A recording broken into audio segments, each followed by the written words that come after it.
참 우리를 가슴 아프게, 특별히 대한민국의 아버지들을 가슴 아프게 한 초등학생의 일기 내용이 있습니다. 엄마가 있어 좋다. 나를 예뻐해 주셔서. 냉장고가 있어 좋다. 나에게 먹을 것을 주어서. 강아지가 있어 좋다. 나랑 놀아주어서. 그런데 아빠는 왜 있는지 모르겠다.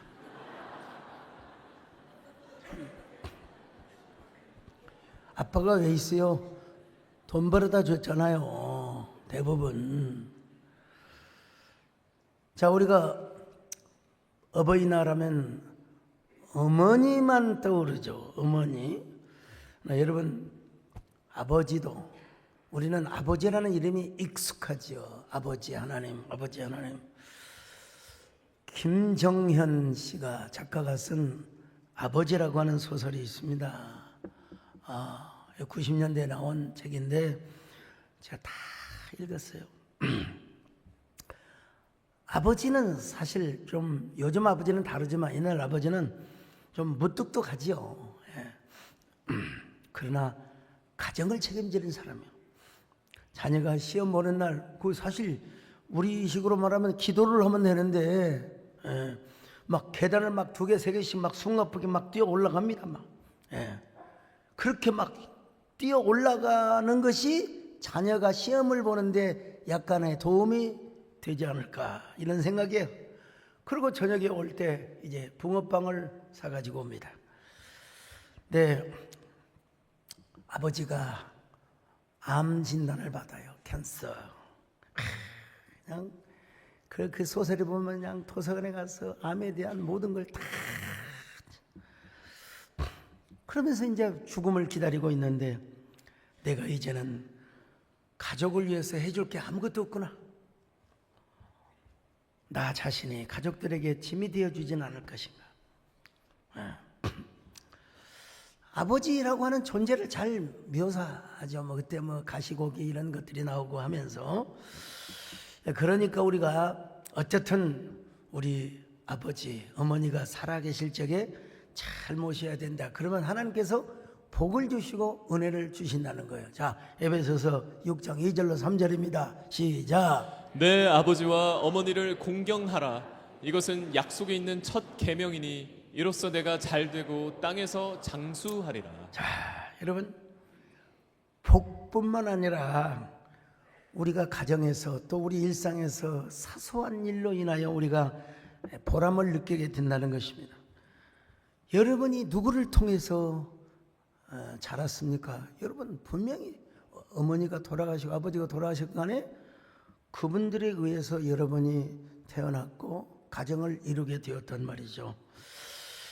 그러니까 이제 돌아가신 분들이야 어쩔 수 없지만 우리 부모님이 살아계실 적에 잘 공경하고, 물론 영원한 어버이, 물론 진정한 우리의 영원한 어버이는 하나님이십니다. 하나님이라는 사실을 알면서 우리 하나님을 잘 섬길 수 있는 저와 여러분이 되시기를 바랍니다. 어버이 주인이니까 이렇게 언급을 하고요. 마테 링크스가 쓴 파랑새라고 하는 그 동화가 있습니다. 그는 벨기에 사람으로 태어났는데 그 프랑스어로 이제 글을 써가지고 노벨 문학상을 받았어요. 오두막집에 살아가는, 우리로 오두막집에 살아가는 틸틸과 미틸이 어느 크리스마스 이브날 요술쟁이 할머니가 찾아와가지고 자기에게 이쁜 딸이 있는데 이 딸을 위해서 파랑새를 찾아와라.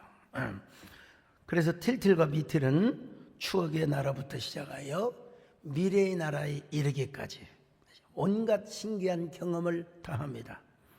숲속에서 물론 파랑새를 봤지요. 보는 순간 색깔이 변화져 버리거나 죽어버리거나 멀리 날아가 버리거나. 여러분, 깨어보니까, 그 파랑새를 잡으려고 깨어보니까 꿈이었다는 거예요. 거의 1년에 걸친 모험을 다 하룻밤에 다 바꿔버렸습니다. 꿈에서 깨어난 그들은 문득 우리 세장에 있는 저 비둘기가 바로 파랑새구나. 그걸 깨닫고 파랑새를 만지려고 하는 순간에 파랑새가 멀리 멀리 날아가 버려요. 작가는 바로 이것이 뭐냐? 이것이 바로 행복이라. 행복은 항상 우리 곁에 있다.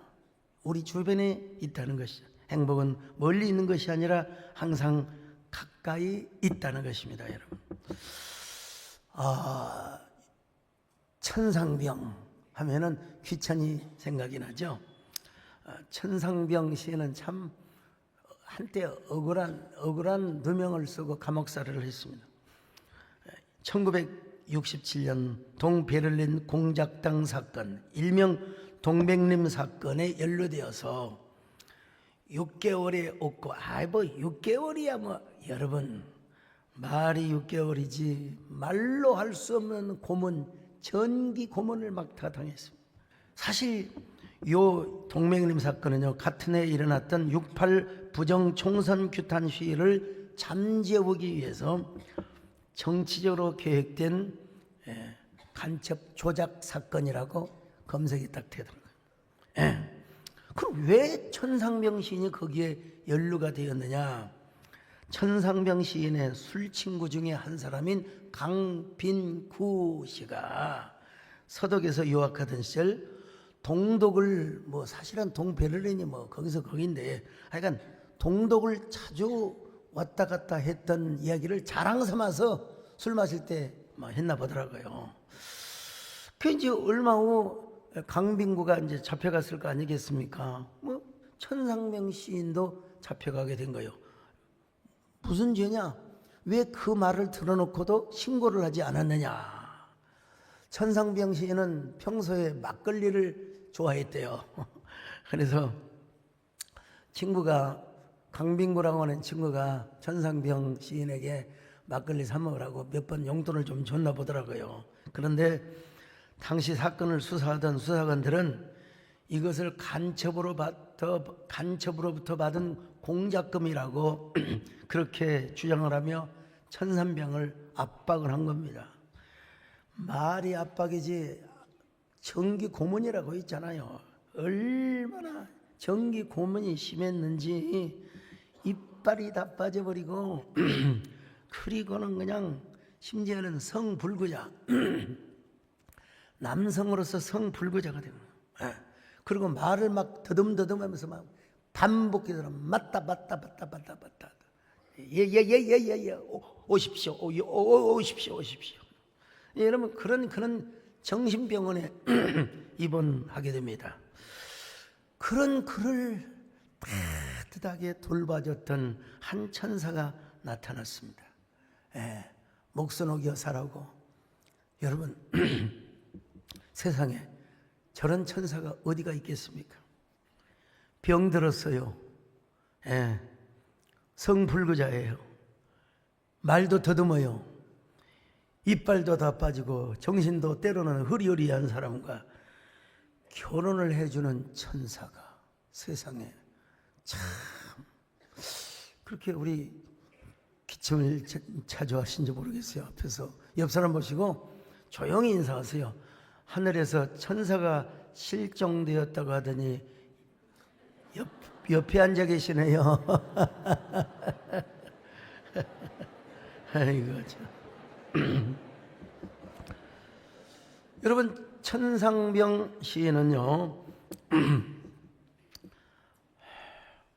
원래는 이제 가톨릭 성당을 다니다가 1981년도쯤에 개신교로 개종을 하여 연동교회를 다녔다고 합니다. 그런 환경에서도 천상병 시인은 단 한 번도 불평을 해본 적이 없다는 거예요. 자기는 8가지 이유로 나는 절대로 행복한 사람이다 이렇게 고백을 했다는 겁니다. 첫째는 아내가 찻집을 경영해서 생활이 걱정이 없어서 행복하고, 둘째는 자기는 서울대학을 다녔으니 배움에 부족함도 없고, 셋째로 시인이니 명예욕도 충분하고, 넷째는 이쁜 아내가 있으니 여자 생각도 없고, 다섯째로 아이가 없으니 뒤를 걱정할 필요도 없고. 아이고 여섯 번째로 집도 있으니 얼마나 평안한가. 예. 일곱 번째는 바람직한 얘기는 아닙니다. 막걸리를 좋아하는데 아내가 다 사다 주니 무슨 불평이 있겠는가. 여덟 번째로 더구나 하나님을 굳게 믿으니 우주에서 가장 강력한 분이 나의 빼기 되시니 무슨 불평을 한단 말인가. 이거 제가 백립이 소용없어요. 자, 영상을 한번 보세요. 제가에서 제일 행복한 사나이다. 아내가 사택을 경영해서 생활에 걱정이 없고 대학을 나와서 떠났으니 배움에 부족도 없고 지인이 명예욕도 충분하고 이쁜 아내니 여자 생각도 없고 아이가 없으니 일을 걱정할 필요도 없고 집도 있으니 얼마나 편안한가. 막걸리를 좋아하는데 아내가 다 사왔더니 무슨 불평이 있겠는가. 더구나 하나님을 굳게 믿으니 이 우주에서 가장 강력한 분이 나의 되시니 무슨 불행이 온단 말인가. 여러분, 막걸리를 좋아한다. 이걸 우리가 꼭 이렇게 뭐 예찬할 필요는 없지만은 그럼에도 불구하고 그는 하나님을 섬겼어요. 오늘 박영호 집사님 간증하는 모습을 보더니 위성근 장로님이 뭐라고 한 줄 아세요? 지금은 술 끊었다고 했잖아요. 근데 딱 얼굴을 보더니 옛날에 술 많이 잘 먹게 생겼다. 그 얘기를 얼굴을 보더니 술을 잘 먹게 생겼다. 자, 그런데 여러분, 저는 술을 절대 못 마시지만 사람이 술을 마시면 굉장히 단순해져요. 순수해져요. 예. 여러분, 천상명 같은 사람이 만약에 술을 마셨으면 더 순수함이 넘쳤겠죠. 그러니까 이런 시를 썼어요. 귀천이라는, 참 아름답기도 하고 낭만적인 시죠. 나 하늘로 돌아가리라. 새벽빛과 닿으면 쓰러지는 이슬 더불어 손에 손을 잡고 나 하늘로 돌아가리라. 노을빛 함께 단둘이서 기슭에서 놀다가 구름 손짓하면 나 하늘로 돌아가리라. 아름다운 이 세상 소풍 끝내는 날 가서 아름다웠다고 말하리라. 사실 그 시적으로 볼 때, 문학상으로 볼 때 뭐 깊은 어떤 은유나 함축 이런 부분이 좀 떨어져요. 사실 고백적인 이런 시예요. 그럼에도 불구하고 그런 그가 썼으니까 순수하게 다가오는 거죠. 이상하게 낯설게 해가지고 막 이상하게 쓰면은 그건 시답지 않은데 천상명스러운 시란 말이죠. 자, 우리가 이런 시를 생각하면 우리는 이제 이런 고백이 떠올라야죠. 내 인생 여정 끝내요 강 건너 언덕 이를 때 하늘 문 향하여 나는 말하겠습니다. 예수님이 나를 인도하셨다고. 내 인생 여정 끝내요 강 건너 언덕 이를 때 하늘 문에 말하리. 예수 인도하셨네. 매일 발걸음마다 예수 인도하시네. 나의 무거운 저짐을 모두 벗고 한말 예수 인도하셨네. 그런 의미에서 리처드 칼슨이라고 하는 분이 Stop Thinking. 사실 간단한 겁니다. 내용이. 기억하기조차 싫은 모든 나쁜 기억들 생각하지 말라는 거예요. 그것을 생각하면 생각할수록 우울증이 생기고 우울이라고 하는 깊은 암울한 구덩이에 빠져서 헤어나올 수 없다는 것입니다. 이 책을 쓴 저자가 뭐라고 얘기하느냐. 우리의 마음속에, 우리의 주변에 보이지는 않지만 하나님께서 그런 영적인, 정신적인 가치의 세계를 주셨다는 것입니다. 그러니까 좋은 생각을 하면 좋은 일들이 벌어지고 이건 적극적인 사고방식의 결과물이 아니고 이번은 그렇게 말을 합니다. 그래서 좋은 생각을 하고 좋은 말을 하고 살아가라. 자, 이렇게만 딱 이야기하면 예수 안 믿는 사람에게도 귀한 명강의가 될 수가 있지요. 근데 저는 이걸 성령으로 연결을 해야 돼요. 자, 우리 예수님께서 어떻게 하셨느냐? 스탑 싱킹을 하시고 스타트 리빙을 우리 예수님께서 하신 모범을 그대로 보여주셨어요. 마태복음 4장에 보면 이제 공생애를 하시기 위하여 자 광야에서 40일 동안 여러분 금식을 하고 계셨어요. 근데 마귀가 탁 다가와가지고 네가 정말로 하나님의 아들이거든 명령하여 이 돌들로 떡덩어리가 되게 하라. 여러분 예수님은 그렇게 할 수 있는 능력이 있으시거든요. 자 마태복음 4장 3절 같이 봅니다. 시작. 시험하는 자가 예수께 나와서 이르되 내가 만일 하나님의 아들이여든 명하여 이 돌들로 떡덩이가 되게 하라. 여러분 예수님은 그런 생각 조금도 하지 않았어요. 예. 전혀 그런 생각 따위 하지 않고 뭐라고 말씀하셨어요? 사람이 떡으로만 사는 것이 아니라 하나님의 입으로부터 나오는 말씀을 먹고 살아야 된다. 4장 4절입니다. 시작. 예수께서 대답하여 이르시되 기록되었을 때 사람이 떡으로만 살 것이 아니요 하나님의 입으로부터 나오는 모든 말씀으로 살 것이라 하였느니라 하시니. 그러더니 여러분 성전 저 위에 꼭대기로 예수님을 데려가 가지고 뭐라고 하느냐? 만일 네가 하나님의 아들이거든 여기서 뛰어내려라. 그러면 하나님의 사자들을 보내어서 너를 받들어 줄 것 아니냐? 자 5절로 6절 봅니다. 시작. 이에 마귀가 예수를 거룩한 성으로 데려다가 성전 꼭대기에 세우고 이르되 내가 만일 하나님의 아들이여든 뛰어내리라 기록되었으되 그가 너를 위하여 그의 사자들을 명하시리니 그들이 손으로 너를 받들어 발이 돌에 부딪히지 않게 하리로다 하였느니라. 하하, 여러분 그러자 예수님이 뭐라고 말씀을 하십니까? 잠시도 주저함이 없으셨어요. 주 너희 하나님을 시험하지 말아라. 자 마태복음 4장 7절입니다. 시작. 예수께서 이르시되 또 기록되었으되 주 너의 하나님을 시험하지 말라 하였느니라 하시니. 야 여러분 주 너희 하나님을 시험하지 마라. 마귀가 이제 이스라엘 가면 시험산 높은 산이 있어요.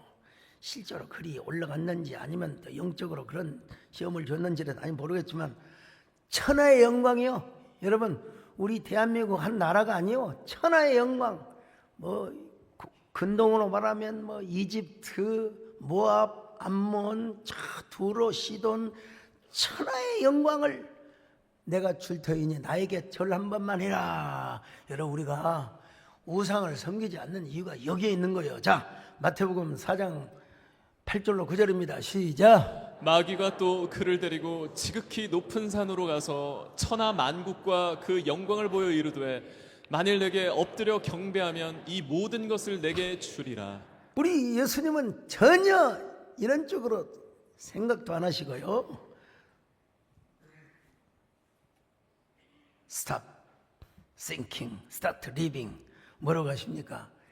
주 너희 하나님을 경배하라. 우리 하나님을 섬겨라. 마태복음 4장 10절입니다. 시작. 이에 예수께서 말씀하시되 사탄아 물러가라 기록되었으되 주 너의 하나님께 경배하고 다만 그를 섬기라 하였느니라. 자, 여러분 이런 예수님의 모습을 사도 바울은 어떻게 표현하였는가?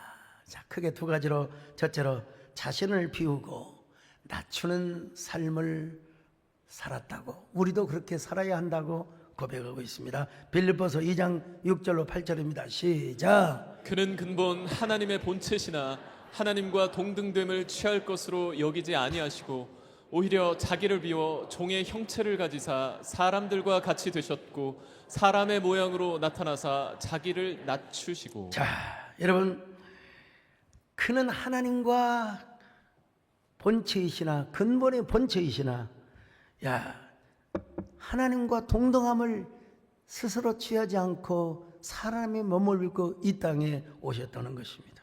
예. 그런 예수님은 이 땅에 오셔서 말씀이 육신이 되어 이 땅에 거하시는 것만도 대단한 건데 항상 제자들을 떠나서 한적한 곳으로 가서 여러분 성부 하나님과 교제를 하셨다는 거예요. 자, 마가복음 1장 35절 시작. 새벽 아직도 밝기 전에 예수께서 일어나 나가 한적한 곳으로 가서 거기서 한적한 곳으로 가서 거기서 기도하셨다고 그랬어요. 오병이어 물고기 2마리요 보리떡 5개 가지고 여러분 5,000명이니까 한 2만 명이 넘을 거예요. 남자들 숫자만 셌으니까 당시에. 그러니까 막 난리가 났겠지요. 이야, 이런 기적이 있단 말인가. 막 그냥 야, 저분을 우리의 왕으로 삼자, 저분을 우리 임금으로 삼자. 그때 여러분 예수님은 싹 어디론가 사라져서 여러분 아버지 하나님과 교제를 하고 있었다는 거예요. 자, 요한복음 6장 24절 25절 시작. 무리가 거기에 예수도 안 계시고 제자들도 없음을 보고 곧 배들을 타고 예수를 찾으러 가버나움으로 가서 바다 건너편에서 만나 랍비여 언제 여기 오셨나이까 하니. 언제 오셨습니까? 저도 알 수가 없어요. 어떻게 배를 타셨는지 아니면 그냥 바다 위를 걸어가셨는지 성경은 그렇게 기록하고 있어요.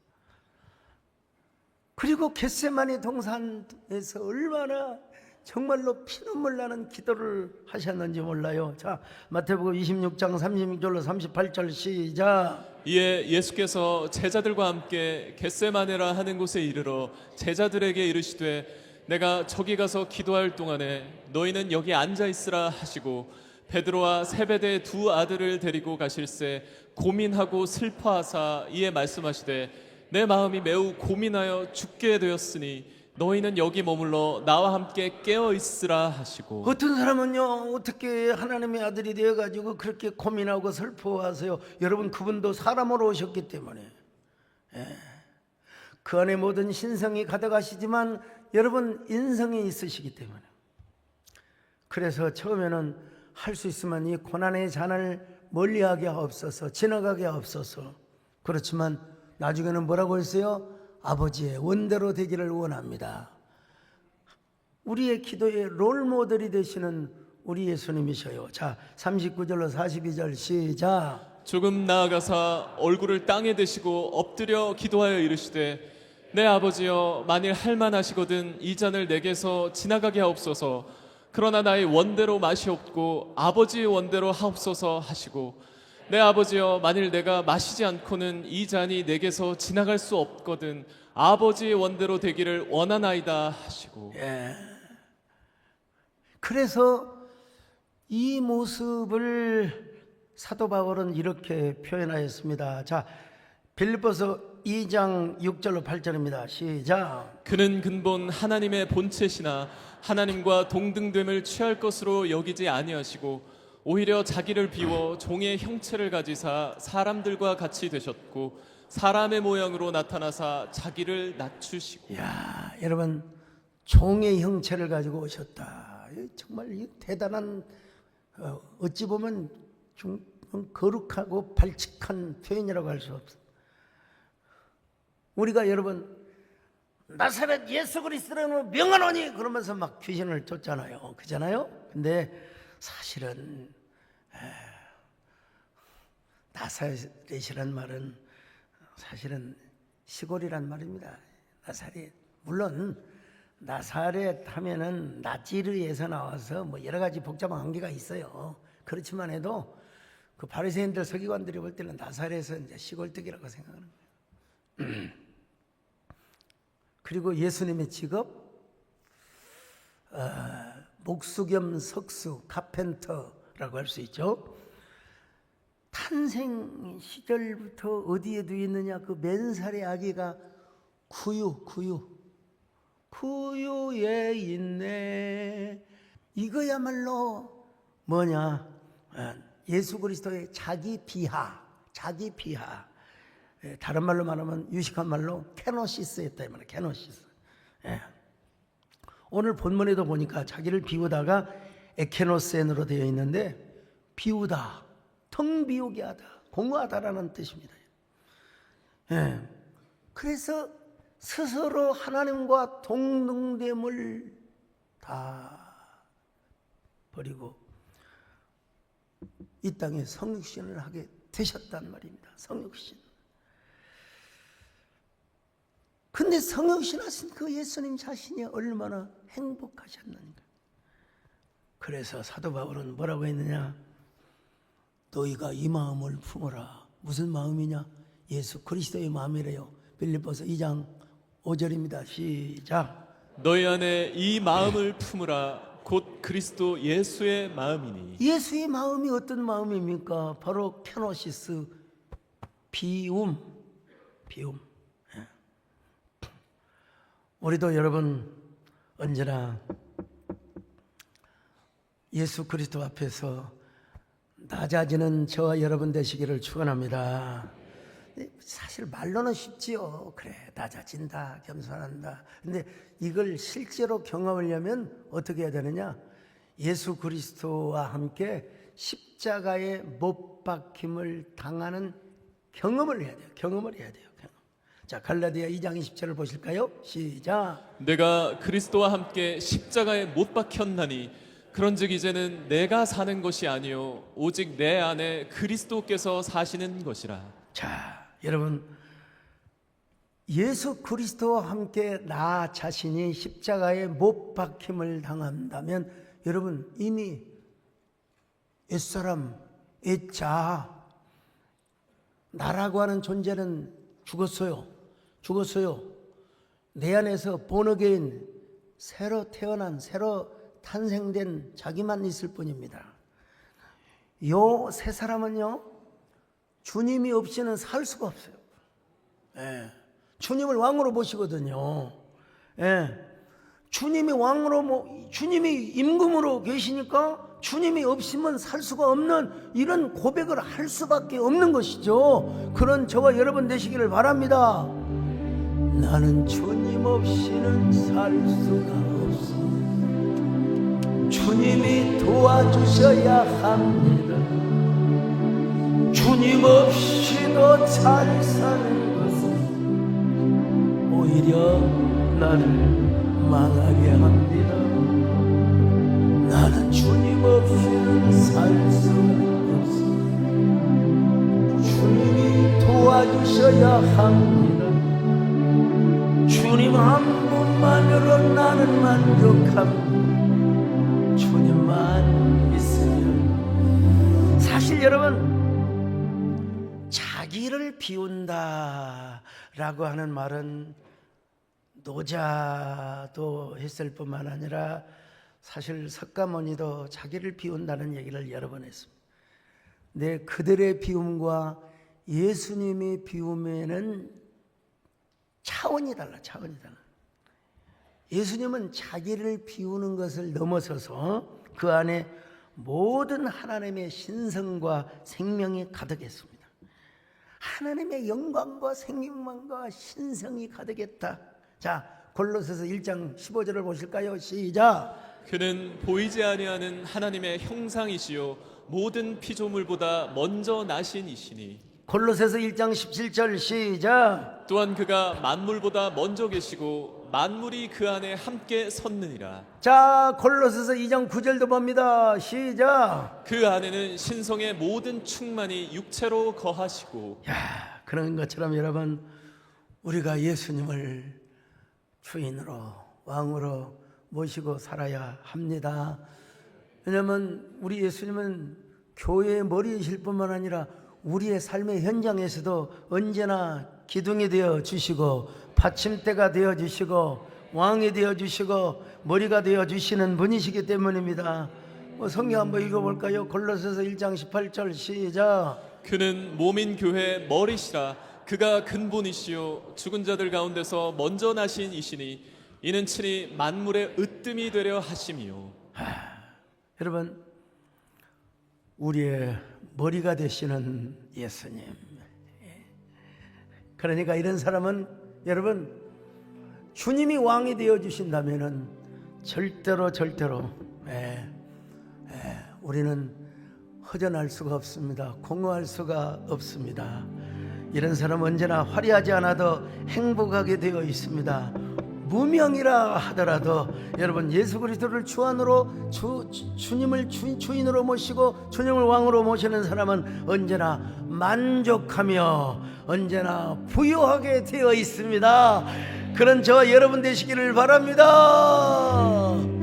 무명이어도 공허하지 않는 것은 예수 안에 만족합니다. 가난하여도 부족하지 않는 것은 예수 안에 오직 나는 부요합니다.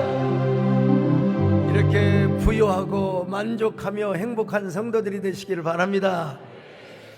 근데 예수님은 또 하나 뭐냐, 십자가에 죽으시기까지 행복해 하셨다는 것입니다.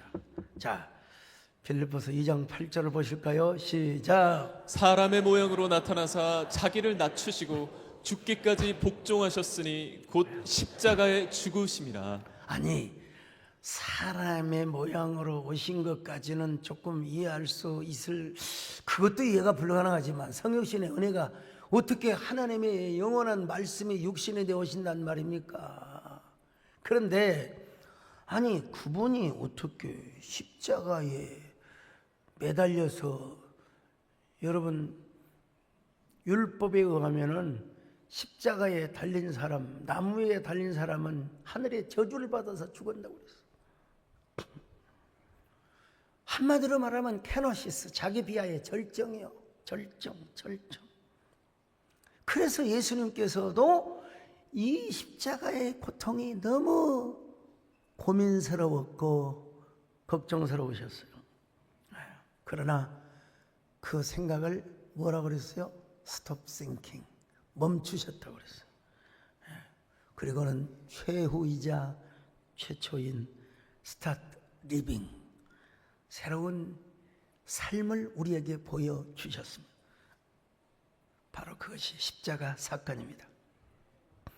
여러분, 십자가 하면은 그렇죠, 고통이죠. 십자가. 예수님께서 두 팔에다가 십자가에 못 박히고, 그리고 두 팔에다가 긴 못을 쾅쾅 박을 때 얼마나 뼈아픈 고통이 있으셨겠습니까? 그럼에도 불구하고 우리 예수님이 뭐라고 말씀하시느냐? 십자가 위에서 내가 다 이루었다. 내가 모든 것을 이루었다. 자, 요한복음 19장 30절 같이 읽어봅니다. 시작. 예수께서 신 포도주를 받으신 후에 이르시되 다 이루었다 하시고 머리를 숙이니 영혼이 떠나가시니라. 다 이루었다. 테텔레스타이. 다 이루었다. 세계 4대 성인이라고 손꼽혔던 소크라테스. 그가 아테네의 청년들을 유혹하고 젊은이들을 타락시켰다고. 뭘로? 자기 철학을 가지고. 그 이제 사형을 당하여 죽습니다. 근데 하필이면 사형을 어떻게 받느냐? 독약을 먹고 죽으라는 거예요. 그래서 악법도 법이라 하면서 독약을 먹고 죽는데 친구 클리톤에게 아스클레피어스로부터 빚진 닭 한 마리가 있다는 거예요. 요 닭 한 마리 값을 갚아줄란가? 물어보는 거예요. 내가 갚아주겠다. 그 얘기를 듣고 죽었습니다. 여러분, 4대 성인이라는 분이 그런 말을 남기고 죽었습니다. 우리 예수는 뭐라고 하셨느냐? 내가 다 이루었다. 내가 다 이루었다. 근데 여러분, 오늘 성경에 보니까 그 사건 때문에 오히려 예수님의 이름을 높여주시고, 여러분, 예수님의 이름을 지극히 높고 뛰어난 이름으로 높여주셨다. 하늘에 있는 자나 땅에 있는 자나 또 땅 아래에 있는 자나 할 것 없이 다. 빌립보서 2장 9절로 10절을 보시겠습니다. 시작. 이러므로 하나님이 그를 지극히 높여 모든 이름 위에 뛰어난 이름을 주사 하늘에 있는 자들과 땅에 있는 자들과 땅 아래에 있는 자들로 모든 무릎을 예수의 이름에 꿇게 하시고 모든 입입니다. 땅에 있는 자든지 땅 아래에 있는 자든지 하여간 모든 입, 파사 글로사라는 표현을 썼어요. 자, 빌보서 2장 11절 시작. 모든 입으로 예수 그리스도를 주라 시인하여 하나님 아버지께 영광을 돌리게 하셨느니라. 여러분, 성경에 보니까 땅 아래에 있는 자들까지 포함을 하고 있어요. 땅 아래에 있는 자들까지. 그러니까 제가 보기에는 그런다고 해서 뭐 천국에 가고 그럴 일 없지만은 이제 만유의 통치자가 나중에 안 거야. 나중에 지옥 가고 나서 아하 그랬구나. 저래서 저렇게 세댄맨이고 저렇게 열심히 다녔구나. 아, 여러분 누가복음에 보면요 이런 말씀이 있어요. 자, 누가복음 16장 23절 24절 시작. 그가 음부에서 고통 중에 눈을 들어 멀리 아브라함과 그의 품에 있는 나사로를 보고 불러 이르되 아버지 아브라함이여 나를 긍휼히 여기사 나사로를 보내어 그 손가락 끝에 물을 찍어 내 혀를 서늘하게 하소서. 내가 이 불꽃 가운데서 괴로워하나이다. 저 여러분 지금 뭐 있습니까? 이 지옥에 간 부자 영감이 그냥 괴로워하고 있다 이거예요. 그냥 막 후회하고 있다는 거예요. 후회. 옛날에 막 이런 노래가 있었잖아요. 뭐 후회하지 않아요, 울지도 않아요. 좀 배우스럽지 않습니까?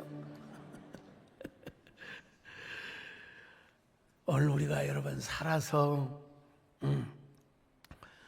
우리가 예수님을 주라 시인하고 고백하게 된 거 얼마나 생각해 보니까 또 은혜고 또 은혜라 이 말이에요. 그런 의미에서 우리는 언제나 예수 그리스도 안에서 스톱 싱킹, 부정적인 생각을 버리고 언제나 스타트 리빙, 새로운 삶을 살아갈 수 있기를 축원합니다. 부정적인 근심과 염려와 걱정들 다 여러분 다 뒤로 하고 하나님이 주실 미래의 축복, 우리 자손들을 향하여 주실 하나님의 은혜, 이걸 바라볼 수 있기를 축원합니다. 예수님에게는 무한한 보물이 있어요. 자, 골로새서 2장 3절입니다. 시작. 그 안에는 지혜와 지식의 모든 보화가 감추어져 있느니라. 그러므로 오늘 우리는 뭐냐? 보물찾기 인생을 살아가고 있어요. 예수 그리스도 안에서. 보물, 옛날 우리 서풍 다닐 때 보물찾기가 있었어요. 보물찾기가 있었는데 저는 좀 사람이 건성건성해가지고 한 번도 찾아본 적이 없어요. 근데 좀 촘촘한 저희 바로 위에 형님이 계시는데 그 형님은 잘 찾아요. 저는 못 박다가도 부러지면 에이 안 박아버려요. 근데 우리 작은 형은 손에다 탁 잡고 손을 찌면서 잘 박아요. 이게 똑같은 어머니로부터 태어났는데 왜 저렇게 다를까? 그 어디 군용우동 다 찾아가고 보물을 다 찾아내요. 저는 한 번도 못 찾았어요. 근데 어쩌다가 하나님의 은혜 가운데 누구를 만났느냐? 예수님이라는 부하를 만나게 된 거예요. 아, 예수님이라는 부하. 그리고 그 예수님이라는 부하가 우리 형제들에게, 우리의 친척들에게 다 전달이 되었어요. 여러분, 정말로 예수님이라고 하는 부하를 캐내며 살아가는 사람은요, 주님의 은혜가 이거구나. 여러분 누구에게도 말할 수 없지만 이거구나. 자, 요한계시록 2장 17절 시작. 그 돌 위에 새 이름을 기록한 것이 있나니 주는 자와 받는 자 밖에는 그 이름을 알 사람이 없느니라. 주는 자와 받는 자 외에는 알 사람이 없다. 초대교회 당시에는 워낙 핍박이 많아가지고 순교를 많이 했어요. 순교. 제가 옛날 신학교 아득한 시절에 순교자라고 하는 소설이 있는데 그 책이 생각이 나더라고요. 근데 순교를 얼마나 행복하게 했느냐면 어떤 한 여인이 예수 믿는다고 잡혔어요. 감옥에 갇혀서 이제 사형, 모가지가 잘라지는 날이에요. 사형당한 날 아침에 곱게 머리를 단장하고, 그때 뭐 거울이 어떻게 있었을지 모르겠지만은 자기 모습을 이쁘게 단장하고 있더라는 거예요. 옆에 사람이 왜 그렇게 오늘따라 머리를 곱게 단장하며 빗느냐 그랬더니 뭐라고 대답한 줄 아십니까? 오늘이 바로 내 신랑 되시는 예수님을 만나러 가는 날입니다. 여러분, 이 한마디면 끝나죠. 더 이상 뭐라고 이야기하겠습니까? 오늘이 나의 신랑 되시는 예수님을 만나러 가는 날이라서요. 자, 참 순교 하나님이 허락하셔야만 되죠. 제가 1980년 광주신학교 1학년을 다니던 때였습니다. 제가 여러분 꿈에도 소원은 뭔지 알았어요. 순교하는 거예요. 순교하는 거였어요. 절 모르고 막 순교하는 거예요.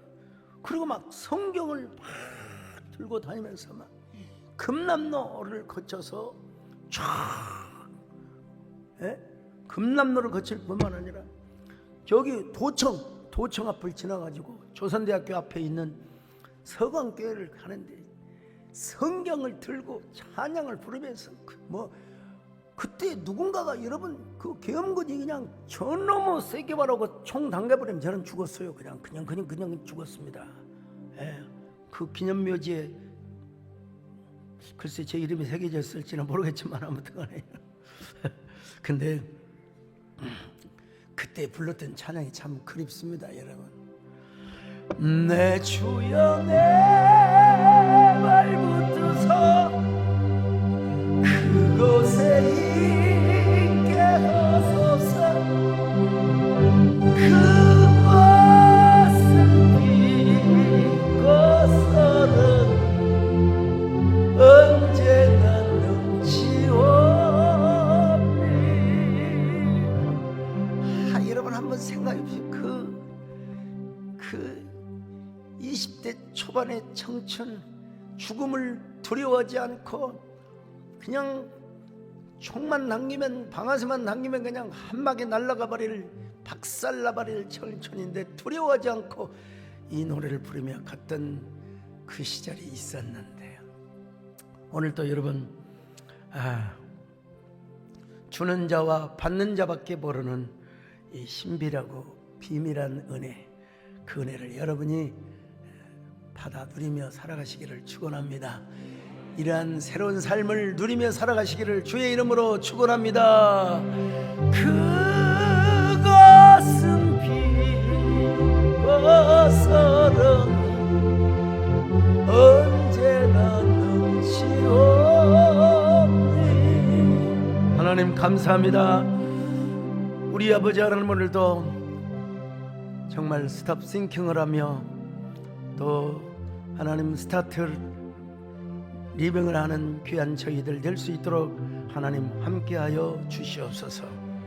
모든 성도들 스톱 싱킹, 스타트 리빙을 하는 오직 예수가 중심이 되는 귀한 삶을 살 수 있도록 주님 함께하여 주시옵소서.